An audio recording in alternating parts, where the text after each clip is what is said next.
السائح بيحب يروح فين اول ما بينزل مصر؟ اول حاجه لازم يروح طبعا المتحف الكبير، لان طبعا الترافيك كله وطبعا الافتتاح الاسطوري اللي كان طبعا ترند على التيك توك. يعني عايز اقول لك الحكومه اصلا التيك توك عمل يعني الحكومه عن ان هو يعمل بث لايف للمتحف الكبير. نظرا لانخفاض الفايده في البنك المركزي، انا انصح كل الناس ان هي تشغل فلوسها يعني في هذا المشروع. بس قبل ما نبدا الحوار خلينا افكركم ان احنا سايبين ليد فورم في ديسكريبشن الفيديو لو انتوا عايزين تتواصلوا مع مستر رامي عشان تاجروا شققكم وعشان تخلوها تجيب دخل بالدولار. هو هيرد عليكم بنفسه او حد من فريقه كمان هيقدر يتواصل معاكم خلال 24 او 48 ساعه فور فري مجانا على اي سؤال. كل اللي عليك انك تسجل بياناتك في الليد فورم اللي في ديسكريبشن الفيديو وهيتم التواصل معاك خلال 24 ساعه.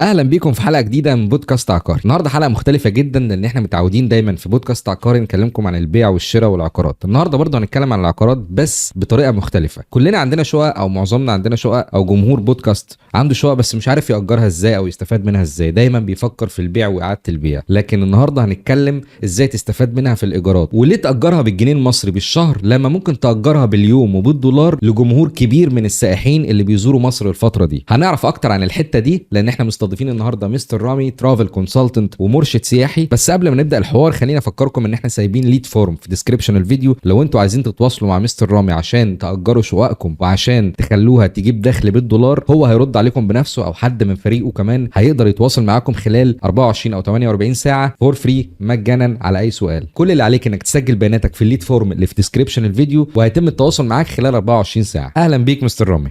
اهلا وسهلا جو، ايه الاخبار؟ منورنا. بوجودك والله، وسعيد جدا ان انا اول بودكاست معاك. يعني حبيبي انا يعني انتهزت الفرصه ان انا اتكلم معاك في ضيف جديد، فكره جديده. دايما احنا بنتكلم في بودكاست عقاري عن العقارات عامه، البيع والشراء، لكن احنا عايزين نفيد الجمهور بتاعنا المره دي، الناس اللي اشترت بالفعل او اللي بتفكر تشتري وحط عينيها على مصر. تشتري فين بالظبط؟ وايه الايجارات اللي ممكن تبقى موجوده في مناطق حيويه وبكام؟ وازاي استفادوا من العقار بتاعهم وهم في مصر بالعمله الصعبه او بالدولار كانهم عايشين في بلدهم بالظبط. طبعا الكلام ده للمصريين اللي بالخارج او المصري اللي عايش هنا او كمان الاجنبي اللي بيفكر. عايزين نعرف اكتر عن الهوليداي هومز واشرح لنا اكتر ايه فكره الهوليداي هومز عامه. طيب، في البدايه الجست طبعا او السائح اول ما كان بيجي مصر بيحجز طبعا اوتيل 5 نجوم 4 نجوم، الناس على حسب بقى سواء جست مثلا عربي او اجنبي. بنتكلم مثلا على الشريحه الاجنبيه مش الشريحه العربيه، ان هم بينزل في فندق مثلا 5 نجوم، بيبقى فيه سيرفيس عاليه، بيبقى فيه كل الوسائل الانترتينمنت واللاكجري اللي هو عايزها. بس في الفتره الاخيره طلع ترند بقى، يعني او طبعا لتطور العصر وتطور صناعه السياحه، بقى في حاجه اسمها اير بي ام بي. اير بي ام بي ده بمنتهى الاختصار هو عباره عن ويب سايت زي بوكينج بالظبط. بس هو دلوقتي الفرق بينه وبين بوكينج ان بوكينج ان انا بحجز غرفه في فندق بسعر كويس او بسعر ما، انما اير بي ام بي انا بحجز شقه بسعر عايز اقول لك ممكن يوصل لربع ثمن الغرفه في فندق 5 ستارز او 3 ستارز او 4 ستارز، وشقق مفروشه فندقيه. يعني حاجه بقى اللي هو مثلا مساحتها 70 متر او حاجه مثلا 60 متر، اللي هي مثلا ايه بتقضي غرض السائح اللي جاي ان هو مثلا عايز يقعد في حاجه مثلا يحس ان هو يعني في بلده، يعني عايز مثلا يطبخ بنفسه، عايز يعيش التجربه المحليه مع السكان مثلا سواء النيبرز في العماره. مش عايز يحس بقيود ان هو قاعد في فندق فكل الناس بتخدم عليه، لا، في ناس بتحب مثلا ان هي بتعمل حاجه بنفسها. انت عارف طبعا الشعب الاوروبي او الشعب الاجنبي بيحب السلف سيرفيس، يعني بيحب يخدم نفسه زي الاوبن بوفيه والستريت فود والحاجات دي. بالظبط، ويحب ياكل بقى من الشارع فطبعا من هنا بقى جت فكره الهوليداي هومز، ان هي طبعا في ناس بقت بتعمل اكونت على الاير بي ام بي، بيرفعوا بقى الشقق بتاعتهم الصور بتاعتهم، بيحطوا السعر بتاعهم بقى بالدولار. طبعا في ناس كتير حاليا بتكسب وفي ناس كسبت، وطبعا لسه الترند ده هيمشي قدام. من وجهة نظري اكتر من مثلا في ال20 سنة الجاية هتلاقي اير بي ام بي تقريبا هو الترند اللي هو ايه اكتر وسيلة مريحة للجست كمسكن مكان يقعد فيه. يعني عايز اسالك سؤال بقى، ايه المناطق اللي المفروض السائح او الاجنبي يحط عينه عليها لو هو بيفكر يشتري عقار هنا في مصر عشان يعيد تشغيله تاني في اير بي ام بي؟ او الناس القديمه اللي اشترت بالفعل ازاي تعيد عارف انت تعمل ريسايكل وتعيد العقار بتاعهم بفكره وكونسبت رينوفيشن كده، يعمل له فكره جديده يكسب منه. لان دايما الناس هنا في مصر المصريين يجيبوا العقار يسقعوه. مم. انما مع ظهور الافكار الجديده وقوانين الهوليداي هومز الاخيره اللي ظهرت تقريبا من كام يوم في الدوله مع وزاره قانون السياحه بقى الثمان وحدات بالظبط. احنا هنسمع منه اكتر، نسمع اكتر منك عنه. اشرح لنا القصه يعني. هو دلوقتي السائح بيبقى نازل مصر بيبقى اكتر اماكن حيويه طبعا. زي ما انت عارف افتتاح المتحف الكبير مثلا في منطقه الهرم خلى يعني بقى في ترند طالع حوالين منطقه الهرم ونزله السمان وابو الهول. بقى في كل واحد بقى عنده مثلا ايه عماره فيها شقتين متوافقه مع المواصفات الفندقيه، فبياخدهم يفتحهم دوبلكس ويعملهم فندق وياخد بقى طبعا موافقه من الحي فعايز اقول لك ان بقى في اكتر اماكن عليها ترند او عليها ديماند المنطقه اللي حوالين الهرم اللي هي حوالين المتحف الكبير تحديدا. في الناحيه الثانيه مثلا عندك منطقه وسط البلد ميدان التحرير. طبعا بعد انتقال مجموعه توت عنخ امون من المتحف المصري القديم للمتحف الكبير بقى العين كلها دلوقتي على منطقه الهرم، لان هما طبعا في شقق يعني او في فنادق بيبقى الروف بتاعها جميل جدا، بتشوف بقى بالليل الفيو بقى عرض الصوت والضوء، الهرم منور بالليل. ففي اجانب بيحبوا ينزلوا في الحته دي عشان عايزين الجو ده. يعني فيصل والحته بتاعت فيصل والليبيني والحتت دي رغم ان هي حتت يعني المفروض لا تجذب السائح يعني بس عايز اقول لك ان انت لو انت واخد مثلا في عماره في الليبيني في الدور الفوق خالص 13 بس في روف بيطل على الهرم واي نوت، يعني ان هو اجنبي ما عندوش مشكله ان هو يقعد هناك. بس مستوى الاجنبي ايه وبيدفع كام؟ ده سؤال مهم. هو طبعا الاجانب دلوقتي بقوا يعني ايه بقوا اكثر حكمه في الحجز، يعني زي زمان طبعا كان بيحجزوا مع ترافل ايجنسيز مثلا بدون ذكر اسماء شركات لا خلاص سياحة. الكلام ده عفوا عنه الزمن يعني. لا دلوقتي بقى النهارده انا بعمل كل حاجه تيلرد هاند ميد تيلرد، يعني انا اللي يعني زي الترز كده انا اللي بلان. بعمل بلان بقى يعني ووتر تايب بلان بنقول اللي هي زي خطه ما تخرش الميه، ان انا بحجز بقى بفصل زي الترز كده. بفصل بقى يعني انا اللي بحجز الاوتيل بنفسي اير بي ام بي شقه اللي انا عايزها في الموقع اللي انا عايزه بالفاسيلتيز اللي انا عايزها بالسيرفيسز اللي انا عايزها. طب معنى كده مثلا احنا هنتكلم دلوقتي مع واحد مالك عقار ازاي يحول شقته لفندق صغير. هسألك أسئلة معينة هل تنفع ولا لا على البوكينج عامة الاونلاين. اوكي. وخلي بالك انا برضو عايز اعرف المشاهد اكتر اللي شاري شقة روح شطبها او روح افرشها حتى لو فرش بسيط واعرضها ازاي. بس عايز اسألك سؤال، فهنا في مصر فكرة ان انا ممكن اخلي شقة واحدة بس اشبه بميني اوتيل كاوتيل صغير، ان انا اخليها غرف، يعني ممكن ااجر بالغرفه، مثلا عندي 3 غرف او 4 غرف ينفع ااجر بالغرفه، وينفع لو انا شقتي 3 غرف اخليها 5 غرف واقفلها بحاجات خشب وابيضها وبتاع واحط لها عفش وتبقى 5 غرف مع انها شقه واحده وتجيب لي دخل يصل $1000 في الشهر او اكتر. الكلام ده منطقي؟ دي فكره جميله جدا، بس اهم حاجه التقسيم الداخلي للشقه. انت تقريبا على حد معلوماتي ان انت لازم تاخد اذن من مالك البيت نفسه طبعا عشان تقدر تعمل مثلا حاجز او عشان مثلا تقدر تزود استيعاب الشقه بتاعتك من 3 افراد او 3 سياح ل5 سياح. دي بروسيس سيبها هي والملك أوكي. مع صاحب انما نرجع للخطوه اللي ورا اللي هي الغرفه اللي فيها او الشقه اللي فيها 3 غرف. انت ممكن تجهزها اولا تبيضها يعني بياض عصري بسيط، ممكن تعمل وول بيبر ظريفه ديكور بقى حاجات فرعونيه اللي هي ممكن تجذب السائح على الهرم، ممكن تعمل وول بيبر على المتحف الكبير تحطه بوستر عندك في البيت. الحاجات دي بتجذب السائح. اما بالنسبه طبعا الحاجه اسمها الهايجين بقى او النظافه الشخصيه في الشقه لان دي طبعا مهمه جدا للسائح، ان هو اهم حاجه بيبص عليها النظافه. طبعا الديتول، الحاجات اللي هي طبعا السانيتايزر، السوب في الحمام، نظافه الحمام، الحاجات دي. بيبص برضو على السعر، يعني انت لو انت الشقه اللي انت بتقول عليها دي بنفس المواصفات لو عملت فيها نفس الحاجات دي ترفعها بقى بسعر $1 في اليوم او مثلا بالاسبوع على حسب. معظم الجسم بيبقى نازل من 3 ل5 ايام ماكسيمم اسبوع بالنسبه لحجز اير بي ام بي ده بناء على الناس اللي انا طبعا اكسبيرينس معاهم في الفتره الاخيره. دي شغلانه لوحدها.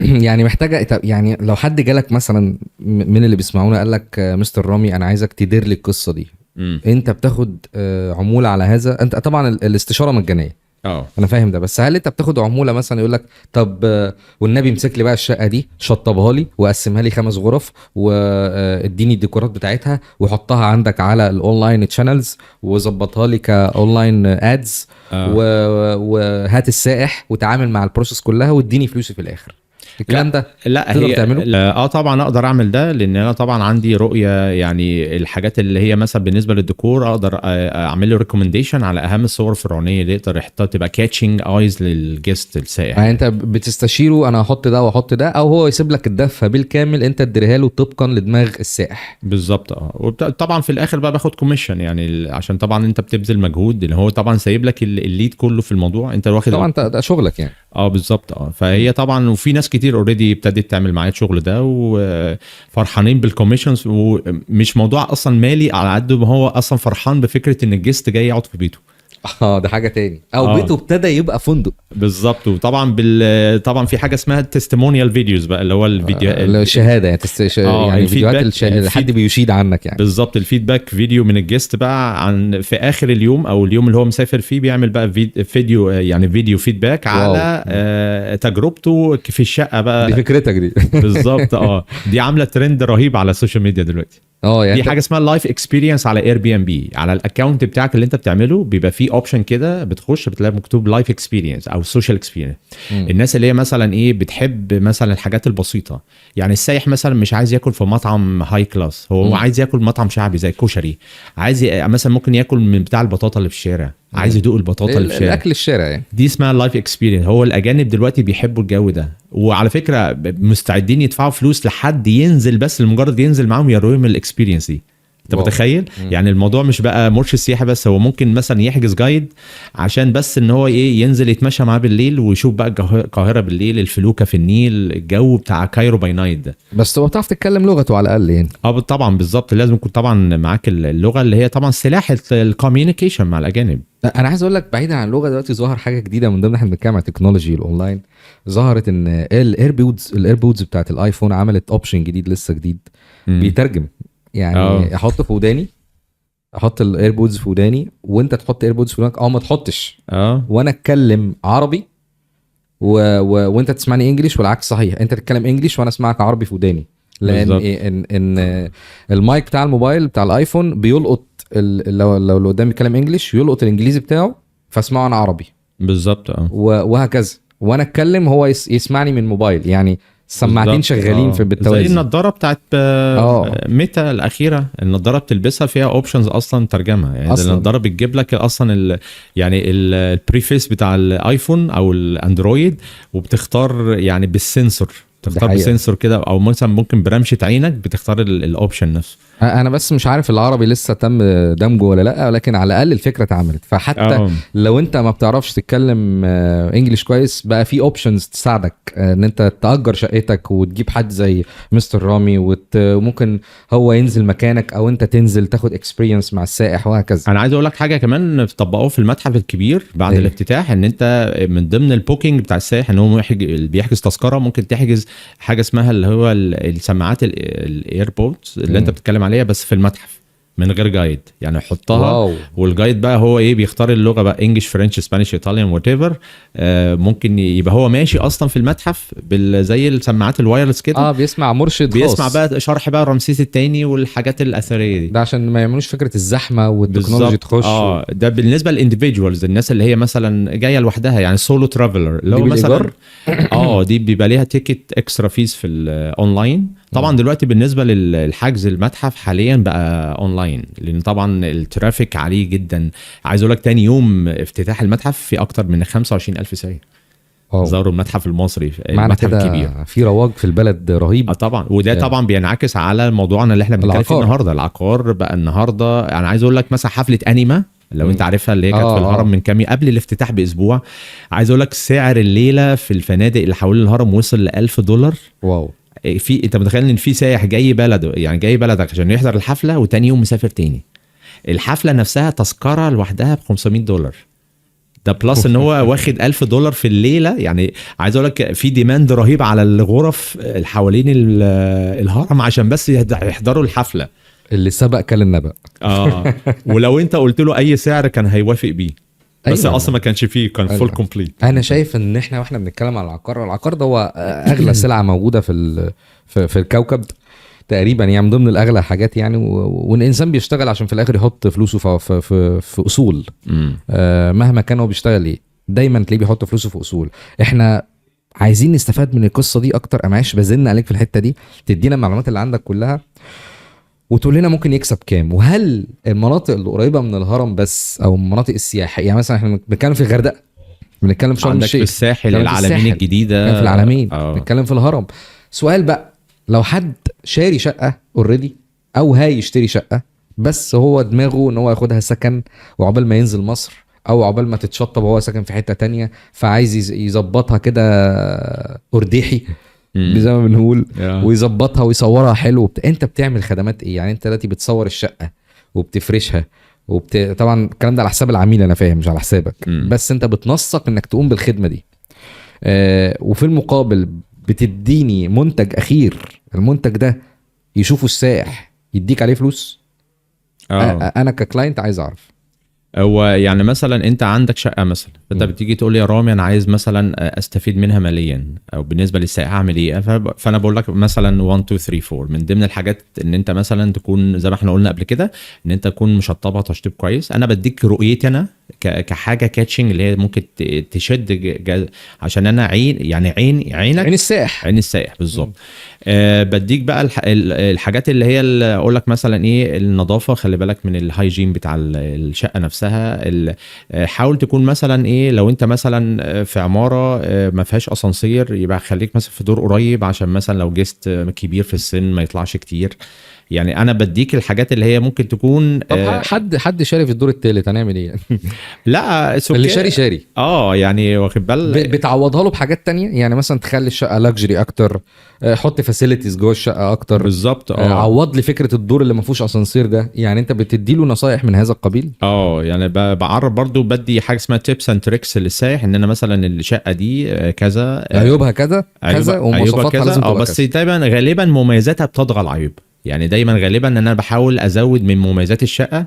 مثلا لو هي فيها 6 مميزات وفيها عيبين اوكي، انما اهم حاجه ما يكونش عيوبها كتير ومميزاتها قليله. لا طبعا لازم انت عشان تعرض الشقه كبرودكت للعميل لازم توري له مثلا اهم حاجه الموقع بتاعها، موقع السايح. اول حاجه من ضمن الحاجات اللي بيبص عليها في البوكينج الموقع. عايز اقول لك كان يعني ليا تجربه، يعني اسمح لي اقولها مع الساده تيلي ستورين كده، اسمح لي اقولها مع الساده المشاهدين، شيرين كده، ان عيله مغربيه كانت جايه حاجزه في فندق ما، يعني بيطل على ميدان التحرير، فندق عايز اقول لك تحفه، بس بسبب غلطه بسيطه جدا عايز اقول لك سويتش تاني يوم غيروا، نقلوا، عملوا شيك اوت وراحوا ابراج زد في الزايد. واو يا نهار ابيض، دي بعيده جدا عنه. واشتروا ودفعوا، يعني دفعوا، اسمح لي اقول لك المبلغ، دفعوا حوالي 13,000 جنيه في ليلتين بس، يعني 6000 جنيه 7000 جنيه في الليله بالظبط. فتخيل ان هو اصلا السعر ده كانوا حاجزين اسبوع بيه في الفندق. ليه؟ ايه اللي حصل؟ احكي لي القصه كلها ان هي، اما انا كنت قاعد مستنيين في الروف عشان الفطار تاني يوم عشان نبدا الزياره يعني، فهو طبعا يعني اشتكوا من سوء النظافه، عدم نظافه التيبل اللي هم قاعدين عليه فندق في الفندق، رغم ان هو مثلا يعني لمحوا للناس المسؤوله عن هي كانت كافيتيريا، يعني كانت عباره عن روف مفتوح بيطل على مجمع تحرير، الهايجين بالظبط، اللي احنا بنقول عليه النظافه الشخصيه او كليننس. فهي بسبب مثلا ان هي في تراب معين خلاص قفلت من الموضوع كله. طب ده راح من هنا نبهت الست، قالت لها في حاجه، قالت لها لا انا لسه منظفه الترابيزه من 5 دقايق، بس هي اكيد مش هتكذب برضو، يعني انت عارف السائح عمره ما هيكذب. لا الزبون على حق بالظبط. فهي طبعا خدت الفيدباك منها يعني نيجاتيف جدا. تاني يوم مش تاني يوم، ده هو اصلا رجعنا من الزياره على زايد. طب زايد ده كانت شقه يعني عايز اقول لك بقى يعني شقه ما شاء الله، يعني اللي هي في ابراج زد لو انت عارفها طبعا. جوه متشطبه تشطيب عصري، عامله زي الروفت كده، او اللي بيقولوا عليها البينت هاوس. ده الاختيار الذكي. الملاك الشقق بقوا اذكياء، بقوا كانوا صاحب فندق بالظبط. يعني انت بقيت ذكي وتحط رفاهيه حلوه قوي جوه الشقه عشان تنافس بيها فندق، وما بالك لو التصميم العصري دلوقتي بقى احدى اهم العوامل في اختيار الشقه، والديكور والنظافه والى اخره. بالظبط، والموقع والخصوصيه والامان والحاجات دي كلها. هسألك سؤال تاني دلوقتي، في ناس اشترت اوريدي، خلاص بقى احنا اللي هيشتري جديد ممكن يكلمك يسالك يقول لك اشتري والنبي فين اقرب مكان ايه، تعمل لي ريكومنديشن، فانت اعمل لي ريكومنديشن في حته واستلم لي وظبط لي الشقه واديني وهكذا. اللي استلم بقى وخلص بس المكان بعيد عن الاماكن المعالم السياحيه، هل ده هيشتغل برضو على الاونلاين بوكينج؟ بمعنى واحد شاري في كومباوند، اوكي، وخلي بالك الهوليداي هومز والقوانين الجديده في البلد هي بتشترط ان الشقه على الاقل تبقى يعني في مجمع سكني او كومباوند او جيتد يعني. من ضمن الحاجات، واحد شاري بقى في الشروق، وواحد شاري في الشيخ زايد، اديك قلت مثال الشيخ زايد، وواحد ده بعيد عن المعالم السياحيه، هل هنعرف نشغل الشقه دي؟ في حاجات تانية ذكيه، في حلول ذكيه، زي مثلا في حد عنده عربيه، فعنده عربيه دي بدل مثلا ما السايح ياخد اوبر، هو بيشتغل بنفس سعر الاوبر، يبقى انا النهارده وفرت لك. يعني انا مثلا عندي شقه بعيده، بس عايز الغي عامل السلبي بتاع بعد المكان ده. اعمل ايه؟ ان انا مثلا ممكن اوفر حل ذكي للسايح، انه بدل ما ياخد اوبر، لا انا ممكن اعملها لك يعني كخدمه اقتصاديه، كخدمه اقتصاديه مننا ليك انت، عشان الغي لك فرق المسافه. يعني تقدر تضيف في الديسكريبشن او في الوصف ان في خدمه التوصيل. لان طبعا انا عندي كونتاكتس كتير، انا طبعا بقالي في السياحه اكتر من 20 سنه، فطبعا الاندستري كلها من A to Z عندي، يعني صناعه السياحه من اول بقى المطاعم، الفنادق، العقارات، الاماكن السياحيه، التذاكر، كل ما هو متعلق برفاهيه السائح في مصر عندي وكمان عندي حلول ابتكاريه انوفيتيف، يعني اللي هو مثلا زي اللي احنا بنتكلم عليه، ان انا مثلا ايه، ممكن لو انا ما عنديش عربيه بس صاحبي عنده عربيه، فانا ممكن استغل عربيته ويعني ايه اعملها بسعر كويس للسائح، عشان الغي فرق المسافه. السائح هيحس ان هو اديت له اكسترا سيرفيس موجوده، لان مشكله الكومباوندز دي كلهم الحجز عن طريق ابلكيشن اوبر، فما فيش عربيه خاصه هتجي لك هناك من غير فانا اقدر اعمل له ده بسعر كويس، وفي نفس الوقت احسسه ان هو يعني بدل ما يدفع بره، لا انا اوريدي السيركل كلها متكامله. طب دي حدوته كبيره، انا شايف ان دي هيدك كبيره، اشرح لنا بحيث ان لو المالك معوش حد زي مستر رامي، ازاي يعمل ده لوحده وازاي يستفاد من ده لوحده بشكل او باخر. انا بنغشش الناس كده من البودكاست، غشش لنا الناس. بنغشش الناس كده، بنقول مثلا ايه، ان هو مثلا يعني انا البودكاست دي بتبقى زي مثلا بدايه ان احنا بنعرف الناس البروسيس ماشيه ازاي، الاندستري. طبعا انا كل واحد في مجاله وفي صناعته مش ملم بالصناعه الاخرى بالظبط. يعني انت مثلا بتيجي الريل استيت والتوريزم، احنا النهارده يعني بنكمل بعض. الفكره ان احنا بنعمل بليندنج، بنحاول يعني ايه وكل ده بيخدم السائح في الاول في الاخر.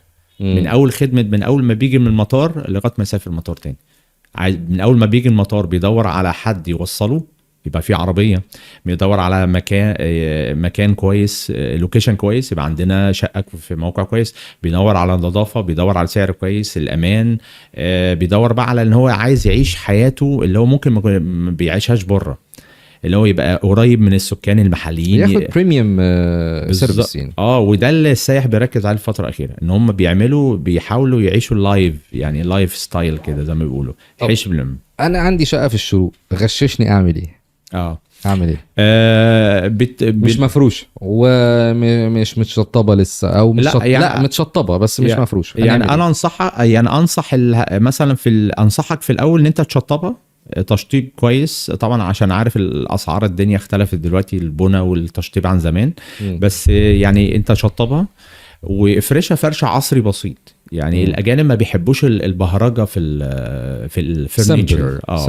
مثلا وول بيبر مثلا ظريفه عن حاجات فرعونيه، خراطيش فرعونيه، اسماء فرعونيه. لازم فرعونيه يعني بميكس، ممكن تعمل ما بين تصميم عصري وفرعوني، او تصميم فرعوني على هيئه اساس عصري. يعني برضو ممكن اعمل مثلا الكرسي زي مثلا كرسي توت عنخ امون كده، ممكن مش بنفس التفاصيل بس يعني. انا ممكن اعملها في كاتشنج ايس كده، احط له صوره مثلا رمسيس هنا مثلا اخناتون وات ايفر يعني. ممكن تحط زرع في البيت ظريف، حاجات صناعيه لو ما عندكش حاجه طبيعيه، حاجات صناعيه. اخلي البلكونه عامله زي الجنينه، الله ينور حط عليك. لها ممكن نجيلة. تحط مثلا في نجيل صناعي في الارضيه، تفرش سجاد بسيط جدا، اضاءه كويسه، يعني واخد بالك، مزيكا او سماعات في سبوتات ساوند مثلاً، سيستم او سماعات في الشقه يعني. لايتنج كده ظريف بالليل، تبديل ما بين النور العالي والواطي والحاجات دي بتفرق مع السائح جدا. اديني الحاجات اللي بتفرق مع السائح. في المطبخ مثلا الحاجات البسيطه اللي هو ممكن الادوات الاساسيه اللي يحتاجها، مثلا شوكه، سكينه، القلايه، عايز يعمل اومليت. طبعا انت عارف السياح كلهم بيفطروا اومليت، يعني غالبيتهم بيفطروا اومليت. اديني اللايف ستايل بتاعهم عشان احط لهم الحاجات اللي هم بيحبوها بالظبط. الحاجات اللي هي اسمها الهوم ابلاينسز، اللي هو مثلا بوتاجاز، اوفن. طبعا الاجانب حياتهم سريعه، يعني هو مثلا عايز حاجه مثلا يدخلها في الميكروويف يطلعها ياكلها، ما عندوش مثلا، في ناس ما عندهاش خلق كوكينج بقى ومش بعمل ممكن كده. اعمل مثلا اومليت الصبح ظريف، انما ممكن في اجانب الناحيه التانية، في فئه بيحب الطبخ بنفسهم، عايز يعيش الطبخ في مصر تجربه دي. الاوبشن ده مهم جدا على اير بي ام بي، عايز اقول لك عامل بومينج يعني لوحده، ان في ناس مزوده خدمه الكوكينج سيرفيس دي، ان انا ممكن يطبخ لك، او انا ممكن اجيب لك اكل انا بطبخه في البيت ديليفري ليك، يعني بغض النظر عن الشقه. توفيرا بقى اللي هو مثلا ابلكيشن طلبات، او انا الاجانب ما بيحبوش الجانك فود، هو عايز ياكل اكل بيتي صحي، فانا ممكن اعمله السيرفيس دي، ابعتها له برده متكيسه ومتفوله كانه طالب من ماكدونالدز بسعر كويس. الاجانب بيحبوا ده بيبقى متضاف على التاب بتاعت الشقه كاوبشن، يعني زرار كده يضيفه كاوبشن. لو انت if you like مثلا كوكينج سيرفيس، مثلا بيبقى فيز معينه بالدولار، وابقى ملتزم بيها وطبعا الغلطه بفوره. لا يعني. بس هو طبعا بتراعي بقى الحاجات اللي هي، عشان في سياح بيبقى عندهم مثلا فوبيا من حاجات معينه، يعني مثلا حاجات تبقى مغسوله بميه معدنيه، عشان الحاجات اللي هي الميه المصريه دي بتاعتنا ممكن تسبب لهم مشاكل صحيه. مش متعودين. فان انت مثلا حتى يعني الموضوع وصل ان انت السلطه تكون السلطه غسلها بميه معدنيه، تفاصيل كتير قوي. يعني واخد بالك. بس طبعا يعني احنا بنغشش الناس اللي هي حاجات في بس حاجات بتجيب فلوس، بس حاجات بتجيب يعني حاجات تفاصيل دقيقه. دولارز كتيره ويوروز طبعا دلوقتي. اليورو يعني الدولار طبعا عشان هو نازل دلوقتي، فالناحيه الثانيه اليورو ماسك نفسه شويه. فانت مثلا بتتكلم في التفاصيل المطبخ اللي هي الحاجات الاساسيه، الشوكه، السكينه، القلايه، الميكروويف، طبعا بوتاجاز كويس، خدت بالك. مثلا بالنسبه لنظافه الحمام، مثلا ديتول ظريف، مثلا سوب كده ظريفه، سانيتايزر، نابكن، ورق كويس. الريحه طبعا رشش جليد او مثلا برفيوم في الحمام يدي ريحه كويسه. بانيو، عشان او مش بانيو بقى، الاجانب عامه بيحبوا الشاور السريع، اللي هي طبعا البيوت الجديده اللي هي فيها الحمام ازاز، اللي هو بتفتح الازاز كده ياخد شاور ويطلع تاني كده، كابينه. يبقى احنا اتكلمنا في الطبخ، عندك النظافه، عندك الديكور. ينفع مثلا لو انا قاعد في كومباوند او عندي شقه في كومباوند، اقول له ان في خدمه متوفره نظافه تجيلك كل يوم زي الفندق، وطبعا الكومباوند هو اللي بيوفرها في الاخر، بس بهوت لاين زي الروم سيرفيس كده او الهاوس كيبنج. هي مش مني، هو لو اتصل بالهوت لاين هيجي له حد بفيز. انا احطها في الديسكريبشن بتاع الشقه عندي ان دي متوفره بفيز، ممكن ولا لازم اعملها انا من غير فيز؟ لو انت عملتها تبقى اشيك، لان انت وفرت له بقى اللي هو مثلا قعد 2-3 اسبوع، يبقى انت موفر له النظافه لمده اسبوع. يعني وانا اللي اتصل بقى بالكومباوند والاداره هم اللي يجوا ينظفوا. في بقى حاجات في الكومباوند مثلا زي مثلا لو عايز خدمه كلاب كار اللي هي عربيه الجولف مثلا، تنقله من حاجه للتانيه. طب مثلا هو عنده مثلا افرض تعب، فانا ممكن اعمل له عياده الكلينيك. يعني عاملين مثلا في منطقه الهرم دلوقتي عاملين كلينيك ميديكال سيرفيس حلوه جدا، اي سايح حس باي حاجه صحيه، وعكه صحيه، اغمى عليه، بيروح على طول لخدمه الكلينيك دي. عربيه سريعه بتجيله زي امبولانس كده، عربيه اسعاف بتجيله مخصوص جوه الهرم اصلا موجوده، زي مثلا في المباريات كده في الاستادات بتجيله وتسعفه فورا. مستر سويرس بقى مظبط الكلام جوه. فدي برضو حاجه يعني سيرفيس كويسه. يبقى انت كده وفرت له حاجه صحيه، لو جرى له حاجه وفرت له نظافه، خصوصيه، امان. طبعا الامان مهم جدا، عشان طبعا في سياح بيخافوا فريكي شويه من مثلا لو قاعد في منطقه زي مثلا منطقه الهرم، هي حلوه كل حاجه، بس طبعا في ناس كده، او في فئه اللي هم مثلا الناس بتوع الخيل او الجمال، اما بيجوا يلاقوا سايح ماشي في الشارع بيتعاملوا معاه بطريقه غير لائقه، وبيحاولوا دراجهم، يعني بيحاولوا يسحبوه بقى طب تعالى اشتري بالعافيه مثلا كذا. لا، هو السائح مش عايز ده، مش عايز حد يضغط عليه، هو يمشي في الشارع براحته. لو احتاج انه يخش محل، انا بعرض خدمتي بطريقه بولايت جدا. يعني فرصه يا جماعه اللي عنده شقه مسقحه في كومباوند، على كلام مستر رامي انه دي فرصه كمان احسن من الفرص اللي موجوده جنب الهرم. فرصه موجوده جنب الهرم تحترم، ولكن مفيش كومباوندات جنب الهرم، مفيش سيرفيس كويسه لسه جنب الهرم، مفيش كومباوندات مبنيه. في طبعا الحاجات الجديده اللي هي يعني مش عارف اذا كنت اقدر اذكر اسماء ولا طبعا لأ. طبعا اتفضل. يعني جيريان مثلا بالنسبه بقى للتطوير العقاري، يعني جيريان عندك سكاي نيشنز طبعا في طبعا في العاصمه، بس ده لسه بيتبني في العاصمه الاداريه طبعا دلوقتي. الناس اللي كانت واخده من زمان بقى في سان كابيتال اللي جنب الهرم، بس لسه يعني في حاجات استلام فوري وفي حاجات استلام 6 شهور بس، وده كومباوند يعتبر عظيم جنب الهرم. في جيريان طبعا قريب من منطقه الطريق السياحي، يعني عليها طلب ديماند كويس جدا. وفي طبعا سكاي نيشنز. سكاي نيشنز هي الشركه اللي عامله جزء من الشركه، يعني هم 3 شركات اللي عاملين جيريان، فده حقيقي فعلا. طيب طبعا انت ادرى مني في موضوع العقارات يعني. بالعكس، لا بالعكس، انا باخد الخبره من ضيوفي. بالظبط. لكن احنا وصلنا في الاخر انه ينفع شقه تتاجر بسهوله، ينفع تدينا تغششنا حاجات زي ما انت قلت لنا، ينفع انت كمان تستلم الفكره، ولكن هنا المالك بيقول لك اتفضل المفتاح وسلمني الفلوس كل اول شهر ولا كل اول اسبوع، ولا السايكل بتمشي ازاي؟ الموضوع بقى بيمشي اتفاق. يعني مثلا انا بتفق مثلا بالاسبوع، يبقى انا مثلا بمضي كونتراكت مع العميل. العميل ده بيبقى معاه نسخه، انا معايا نسخه، المالك بيبقى يعني او صاحب العقار بيبقى معاه نسخه، عشان طبعا تفادي للحاجات اللي هي القانونيه، وان انا مثلا واخد حاجه كده يعني من لا شيء، مش زي الفندق. يعني الفندق طبعا بيديك حاجه تثبت ان انت اقمت في الفندق، يعني بياخد صوره الباسبور بتاعك، بياخد الارقام مثلا الواتساب بتاعتك. نفس الكلام انا بعمله في الفندق، عشان لو السائح انا ممكن اعمل له بقى خدمه جميله، ان انا ممكن سيم كارد محليه اديها هديه للعميل. انا بعمل كده في شغلي الصراحه، والسياح بيحبوا ده. العميل ده اللي هو مالك العقار ولا العميل ده اللي هو السائح مثلا؟ بنتكلم على الشخص اللي بيجي السائح يعني. بديله سيم كارد مثلا في المطار، بيبقى سيم كارد محليه. اول حاجه بيعملها ان السيم كارد دي مزوده بانترنت فري كولز، عشان سهل التواصل معاه. ان هو الرقم الدولي بتاعه اللي بيبقى جاي بيه بيجد صعوبه ان هو يتكلم من الواتس على رقم محلي. دي افكار تسهل بيها على السائح. بالظبط. هيعود لصاحب العقار في ايه؟ سهوله التواصل. يعني انت لا، هيعود ايه ماديا لصاحب عقار؟ الحاجات دي كلها انا عارف دي خدمات انت بتقدمها، بتحطها في ديسكريبشن العقار اللي انت ماسكه او بتديره عشان يبقى بريميوم قوي. فده بيخلي العقار يشتغل اكتر، يعني بدل ما هو بيشتغل مرتين في الشهر بيشتغل 4، بسبب ان انت عامل له سيم كارد للسائح، بسبب ان انت عامل له خدمه الاكل، بسبب ان بس العقار كله بقى تحت مسؤوليتك انت. يعني انا صاحب عقار اديتك عقار مفتاحه، خلاص بقى تحت مسؤوليه مستر رامي بيديره. تقدر بس لازم بورق قانوني، يعني بعقود طبعا وكل حاجه طبعا حاجة. انا فاهم ده، عشان انا بتكلم ايجازا يعني.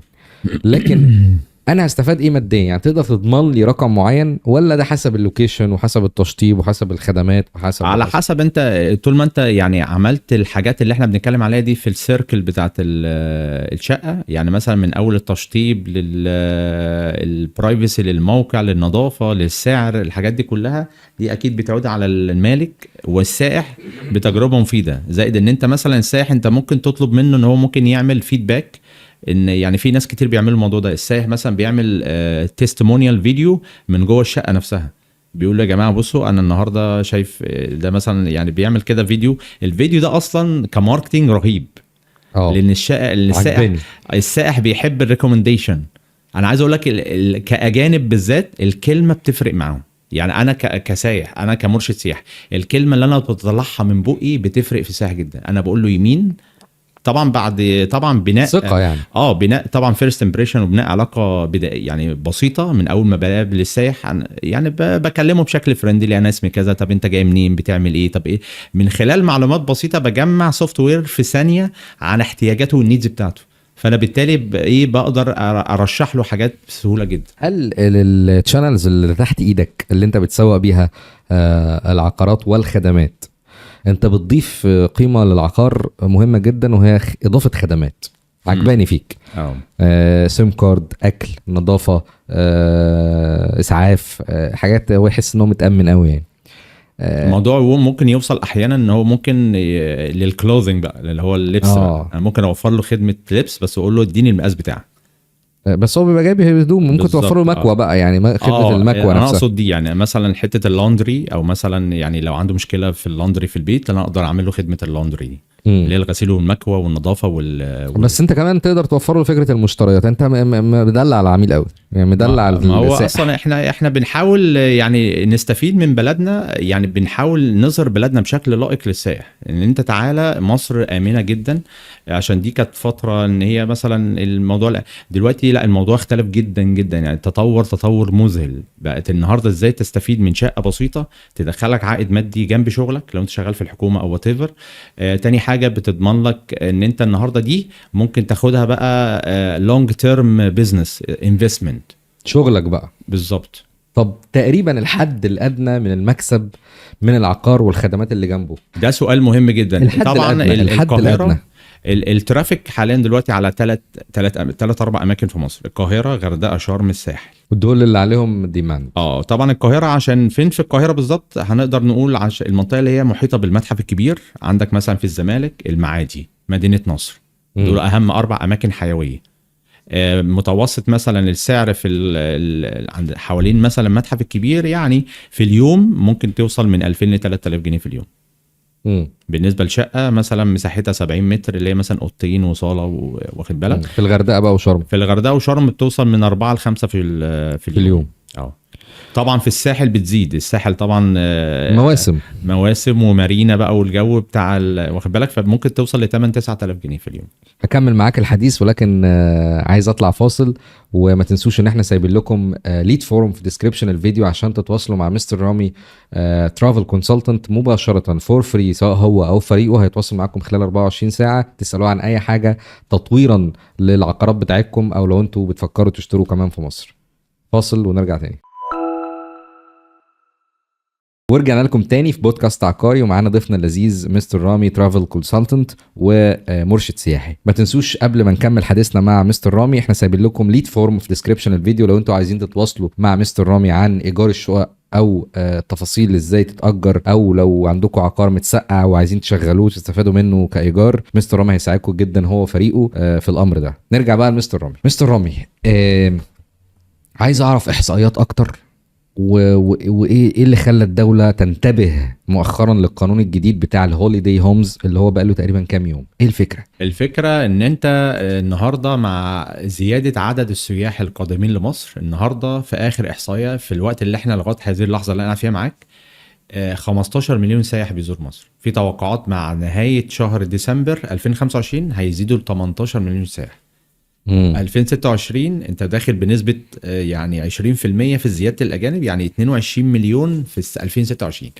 طبعا الزيادة دي بقت حاجة ملحة جدا بعد افتتاح المتحف الكبير. بقى فيه ترافيك عالي جدا من الأجانب على اير بي ام بي والموضوع الشايك اللي احنا بنتكلم فيه، الهوليداي هومز. فعشان كده الحكومة المصرية بسرعة انتبهت للقصة دي، وابتدت تعمل موضوع ريجوليشنز، تنظيم قانون ينظم اللي هو طبعا بيقول لك ان انت مثلا لو عندك بناية فيها 8 وحدات مطابقة للمواصفات الفندقية من حيث النظافة، مثلا عامل كاونتر زي كاونتر الريسبشن، النظافة، الديكور العصري، الخدمات اللي احنا اتكلمنا عليها كلها، السيم كارد، خدمة الطهي، خدمة الايرون مثلا، المكوى والحاجات دي كلها. فهي الدولة بتقول اي حد عنده المواصفات دي يقدر يروح للوزارة ويقدم الترخيص وياخد الترخيص ويقدر يشتغل على طول.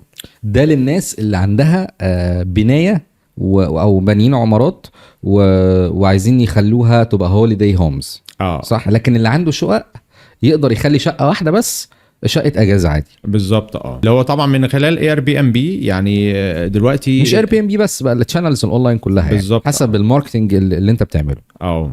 لكن انا شايف من وجهة نظري يعني ان تقريبا الحكومة عندها بعض من المستثمرين محدودين جدا، او عددهم محدود في البلد، وممكن يكونوا مش قادرين يغطوا بنى فنادق كتيرة في وقت قصير. فالحكومة فتحت الباب للناس اللي عندها عماير والناس اللي عندها شقق انها تشترك في العملية السياحية دي ويستفادوا منها، والدولة تفتح غرف اكتر او شقق اكتر تستقبل عدد السياح الرهيب اللي بيزيد كل سنة. هل ده صح؟ طبعا، لان انت زي ما بنتكلم 15 مليون سايح، يعني عايز اقول لك ان في فنادق اصلا مش حتى هذه اللحظه مش قادرين يغطوا كميه الحجم السياحه اللي جايه الوافده. فبالتالي ده يعني بقى في حاجه اسمها مشروع متكامل ما بين الفندق، ما بين النهارده مش السائح مش هيقعد في فندق بس، هيقعد كمان طب لقى ترافيك عالي على الفندق مش لاقي مثلا فول كومبليت، فهيروح بقى للشقق الهوليدي هومز مفروش. بالظبط. الهوليدي هومز دي حل سريع وعصري وسهل وسعر اقتصادي، فبالتالي بالنسبه له سرعه الحجز فيها تبقى اسرع من الفندق. يعني خلى الناس تبقى اصحاب فنادق صغيره ميني فندق يعني. بالظبط، وكمان استثمار يعني انفستمنت حلو جدا. ان انت النهارده لو انت شغال مثلا في شغل ما وعندك بيزنس خاص بيك في اللي هو الشقه، تقدر تعمل لها انفستمنت، ولو عندك كمان شقه وعربيه تقدر تخلي الاثنين مع بعض يخدموا على السائح كخدمه بقى بيك اب بقى بالمطار، وممكن تشتغل بقى اللي هو مثلا زي اوبر بسعر اقتصادي، وفي نفس الوقت انا عندي شقه كفندق. يعني انت من الاخر عندك شقه وعندك يعني عندك فندق صغير وعندك عربيه بتوصل السائح.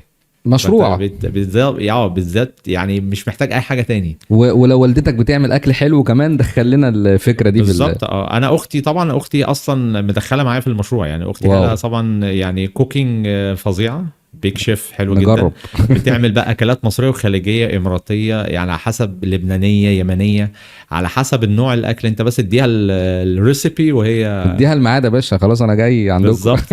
وفي ناس طلبوا مني ووصلت لهم حاجه مكيسه ونظيفه جدا، وما شاء الله الاكل طعمه خطير. تبقى شاطر كمان لو انت عملت براند نيم. يعني ممكن يبقى الشقه فيها لوجو للمشروع بتاعك، والاكياس الاكل اللي ليها لوجو، واكياس الباسكت ليها لوجو، كل ده مرتبط بلوجو معين كانك عندك فندق بالظبط. تقدر تحقق لنا المعادله دي. انا لو بكره الصبح جيت قلت لك مستر رامي انا عندي شقه وعندي عربيه وعايزك تشغلهم لي، تكسبني كام؟ الشقه اللي احنا اتفقنا عليها بالمواصفات اللي هي فرش كويس البيزك موقعها فين؟ احنا لسه يعني قبل الفاصل جوه كومباوند. فين الكومباوند؟ احنا الايجار او القيمه الماليه بتتحدد على حسب اللوكيشن. يعني لسه مكلمين قبل الفاصل على القاهره وشرم والغردقه والساحل، فكل واحد من دول قيمه ايجاريه يوميه او شهريه معينه. انا هقول لك يا مستر رامي، انا شقتي موجوده في القاهره الجديده في التجمع مثلا، في التجمع مثلا وهظبط لك التشطيب بتاعها، او انت خد ظبط لي انت التشطيب بتاعها طبقا لدماغ السائح. وكمان هسلمك عربيه، اكيد مش هديك العربيه بس هقول لك يعني على الاقل لو طلبت العربيه متوفره، او لو عندي مثلا صاحبي يقدر يشتغل عليها يبقى برضو سواق زي اوبر، وانت تقدر انا اقدر هندلك ده بكل سهوله. والاكل والله مراتي بتعمل اكل حلو، فكمان انا ممكن على الشقه بتاعتي اخدم لك الاكل بتاعي بيرفكت. يعني تكسبني كام؟ ممكن يعني الشقه ممكن في اليوم، يعني في اليوم طبعا الشقه بالمواصفات دي في التجمع اليوم يعني لا وعربيه واكل. يعني خلينا نمسك حاجه يعني هو مثلا في اليوم ممكن مثلا ايجار اليومي من 2000 ل 3000 في اليوم. ماشي. والعربيه بتتكلم مثلا يعني 50 60 الف الشهر، ده بالنسبه بس للشقه. بالنسبه بقى للعربيه على حسب الجست. هو طبعا الجست بيعمل ايه او السائح بيعمل ايه؟ بيروح مثلا كل يوم زيارات لاماكن سياحيه. احنا طبعا في شغلنا يعني هنتكلم بقى كتور جايد شويه في الحته بتاعت الايتينريز او البرامج السياحيه. السائح بيحب يروح فين اول ما بينزل مصر؟ اول حاجه لازم يروح طبعا المتحف الكبير، لان طبعا الترافيك كله، وطبعا الافتتاح الاسطوري اللي كان طبعا ترند على تيك توك. يعني عايز اقول لك الحكومه اصلا التيك توك عمل يعني الحكومه عن ان هو يعمل بث لايف للمتحف الكبير. فاول حاجه السائح بينزل مصر اول حاجه يزور المتحف الكبير والهرم عشان هم اوريدي كونكتد مع بعض. ده في يوم. اليوم الثاني بيحب يزور بقى البلد اللي هو مثلا يروح القلعه، المتحف المومياوات مصر، منطقه الكنايس بتاعت الكوبتك كايرو والحاجات دي، عشان يشوف يبقى هو شاف شاف الهرم والاثار، والناحيه الثانيه شاف البلد والناس المحليه. فبالتالي العربيه هنتكلم بقى في قصه العربيه. هو محتاجه في عربيه هتروح معاه اليوم ده، وعربيه هتروح معاه في اليوم ده، وبين النص بقى مثلا حاجات بالليل لو حب يروح. طبعا عندنا في حاجه اسمها سهره عشاء مثلا، في مركب بتمشي ساعتين في النيل عليها طبعا في اوبن بوفيه، وفي مثلا عروض جميله جدا زي الدرويش بيلي دانسينج. فطبعا دي حاجه انترتينمنت جميله جدا السائح. فمين اللي هياخده بيك اب رايح جاي؟ ادي العربيه. يبقى كده العربيه وفرت له مشوار سياحي وكمان مشوار ترفيه. متوسط العربيه في اليوم يعني ممكن من 1000 ل 1500 جنيه. فانت بتتكلم يعني مثلا يعني ممكن الشقه مع العربيه في الشهر ممكن يعملوا 100,000 جنيه. ده مينيمم ولا متوسط؟ متوسط. مينيمم ممكن طبعا مثلا. لو هو السائح طبعا هو مش هيقعد شهر، بس احنا بنتكلم مثلا هو جاي يقعد مثلا من 5 ايام لاسبوع. الشقه معدلها في اليوم احنا قلنا من 2000 ل 3000 في اليوم. يعني مثلا لو هو قاعد اسبوع مثلا 20,000، من 20 ل 21,000. نظرا لانخفاض الفايدة في البنك المركزي، انا انصح كل الناس ان هي تشغل مشروعاتها في هذا المشروع، او تشغل فلوسها يعني في هذا المشروع، ان هو ما يحطش فلوسه في البنك ويستفاد بالفايدة، ويستفاد بفايدة مش الفايدة البنكية، بفايدة الفلوس اللي طالعة من المشروع ده.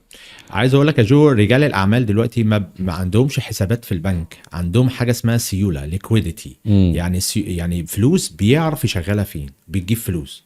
استثمار طبعا زي ما انت عارف، ذهب، عقارات، استثمار. بس الذهب انا شايفه طبعا كويس وكل حاجه، بس يعني الذهب اخر البسه كمشغولات، ولو اشتريته سبائك بخزنه. لكن العقار تخزين وتسقيع وايجار وخدمات جنبه، صناعه متكامله. من ترانسبورتيشن لسكن لاكل وشرب.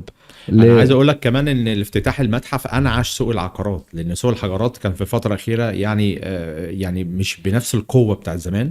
بس بسبب افتتاح المتحف والترافيك العالي للسياح اللي جايين مصر، فطبعا هيحيي سوق العقارات من اول جديد، يخلي المستثمر يفكر بشكل ذكي ازاي يستفيد مثلا من بيته القديم. لا، انا ممكن اعمل له عمليه انوفيشن ظريفه، تبييض بشكل معين، فرنتشر، تشطيب عصري، ويستفيد منه كبزنس حلو قوي مع ساي. انبسطنا ان انت معانا النهارده مستر رامي حبيبي.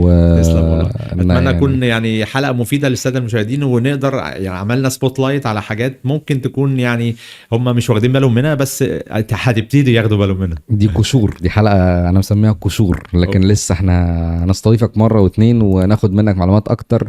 والمره الجايه بقى يعني لو عرفت تجيب لنا مالك عقار استفاد من خدمه، نستضيفه كمان معانا يقول لنا تجربته مع الفكره دي كانت عامله ازاي، ويحكي لنا الخبره بتاعته والتجربه بتاعته كانت عامله ازاي.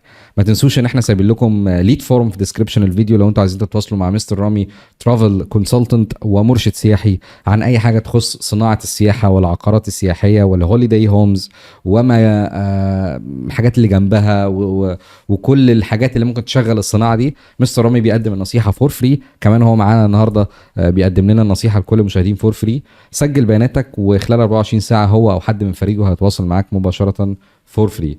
كان معاكم يوسف رمزي، بودكاست عقاري. شكرا.